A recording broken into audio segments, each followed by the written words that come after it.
ଦୁର୍ଯ୍ୟୋଧନକୁ ଲାଗିଲା ସେ ଜିତି ଯାଇଛି, କିନ୍ତୁ ଭାଗ୍ୟ ଚୁପ୍ ଥିଲା, ହିସାବ କରୁଥିଲା।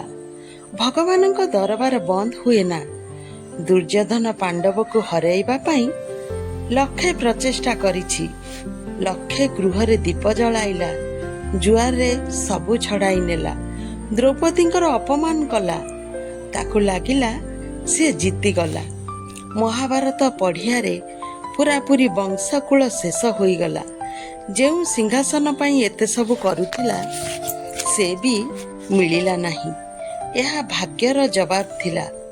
ସେଥିପାଇଁ ଗରୁଡ଼ ପୁରାଣରେ କୁହାଯାଇଛି, ଅନ୍ୟର ବର୍ବାଦ ଯିଏ କରେ ତାର 3 ଗୁଣ ବର୍ବାଦ ହୋଇଥାଏ।